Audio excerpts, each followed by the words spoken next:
Bismillahirrahmanirrahim. Assalamualaikum warahmatullahi wabarakatuh.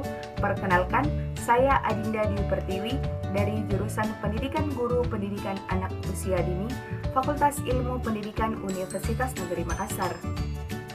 Saya akan menceritakan pengalaman saya mengenai kuliah daring.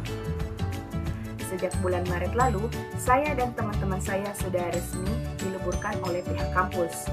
Kami diliburkan untuk memutus mata rantai penularan dari virus COVID-19.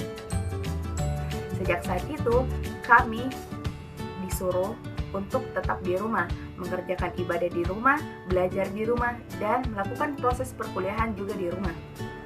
Adapun dampak positif dan negatif dari kuliah daring ialah yang pertama, dampak positif. Saya dapat lebih dekat dengan kedua orang tua saya atau menggunakan banyak waktu dengan kedua orang tua saya.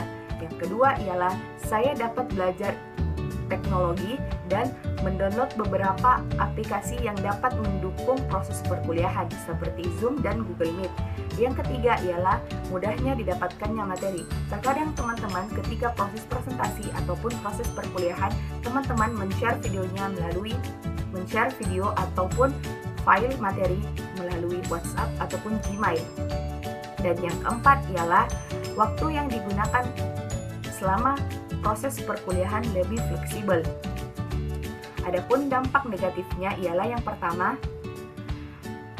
biaya pembelian kuota. Selama proses perkuliahan ataupun kuliah daring, harga kuota melonjak tinggi.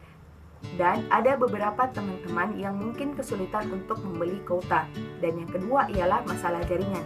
Teman-teman saya banyak yang tinggal di daerah pedesaan ataupun pegunungan, sehingga ketika proses perkuliahan berlangsung, mereka sulit untuk melakukan atau mengikuti proses perkuliahan. Dan yang ketiga ialah errornya HP ataupun laptop yang kita gunakan ketika proses perkuliahan. Baiklah, itu saja yang dapat saya sampaikan. Harapan saya ialah semoga kita dapat hidup bersih dan menjadikan pelajaran yang telah berlalu dan virus corona cepat teratasi. Wassalamualaikum warahmatullahi wabarakatuh.